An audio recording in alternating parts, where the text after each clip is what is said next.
இப்போ கம்பேர் பண்ணுறத சொல்கிறேன். இப்போ வந்து பாஜக நல்ல ஒரு ஆதரவு எல்லாமே இருக்குது. ஆனால் அந்த டைமில் ஒரு தலைவராக நீங்கள் வந்து எப்படி ஃபீல் பண்ணீங்கன்னா, ஆல்ரெடி 2 பேர் இவ்வளோ வலிமையாக இருக்கும்போது நம்மளால் என்ன பண்ண முடியும் அப்படின்னு நிறையாவே எண்ணம் வரும். அதுவும் ஒரு நான் இதை சொல்கிறதுக்கு விருப்பம், நான் அப்படி யோசிக்கிறாள், அதாவது ஒரு பெண்ணாக அப்படின்னு சொல்ல பிடிக்காது. பட் உண்மையிலேயே ஒரு பெண்ணாக தலைவராக இருக்கும்போது எப்படி இதெல்லாம் ஃபேஸ் பண்ணிவிட்டு இப்போ ஒரு ஆளுநர் அளவுக்கு நீங்கள் வளர்ந்தது பெரிய ஆச்சரியம். ஆனால் அந்த டைமில் நீங்கள் எப்படி இருந்துச்சு உங்களுக்கு? ஆல்ரெடி 2 பேர் இருக்காங்க, நம்ம என்ன பண்ண முடியும்னு யோசிச்சிங்களா? இல்லைன்னா இதுதான் நான் தான் ஒரு ஆர்வ புள்ளின்னு நீங்கள் யோசிச்சிங்களா? ரொம்ப கிறிஸ்டோபர், ரொம்ப நல்ல கேள்வி.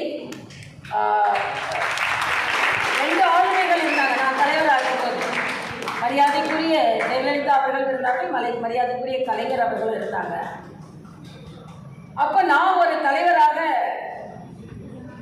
வேகமாக படையெடுத்து வருகிறேன், நடைபோட்டு வருகிறேன்.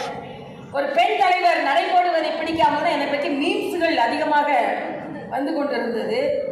குள்ளமாக இருக்காங்க, சுட்டியாக இருக்காங்க, கருப்பாக இருக்காங்க அப்படின்னு. நான் இது கூட அடிக்கடி சொல்வதுண்டு. உள்ளத்தில் ஒளி இருந்தால், உங்களது பாதையை இதுதான் என்று தெளிவான பாதை உங்கள் மனதில் இருந்தால் எந்த தடையும் உங்களை செய்ய முடியாது. நான் பாரதிய ஜனதா கட்சியின் தலைவராக இன்று இருக்கிறேன். எனது பணி இந்த கட்சியை வளர்ப்பது மட்டும்தான். இதில் எத்தனை தடைகள் வந்தாலும் அதை தூக்கி வீசி எறிவேன் என்ற ஒரு எண்ணம் என்னிடம் இருந்தது. எனது பார்வையில் தெளிவு இருந்தது. இன்னொன்று, நான் சமீபத்தில் கூட ஒரு பத்திரிகையில் தொடர் எழுதி கொண்டிருக்கிறேன். அதில் தடைகளை தாண்டிய தலைமைன்னு போடலாமான்னு கேட்டாங்க. நான் சொன்னேன், இல்லை, தடைகளை தகர்த்த தலைமைன்னு போடுங்க. ஏன்னா தாண்டினா கூட அந்த தடை அப்படியே இருக்கும், தகர்த்து எரிந்து விட்டு போக வேண்டும். எல்லாவற்றிற்கும் மேலாக என் மீதே எனக்கு நம்பிக்கை. இது உங்க எல்லாருக்கும் இருக்குன்னு நான் நினைக்கிறேன். என் மீது நம்பிக்கை.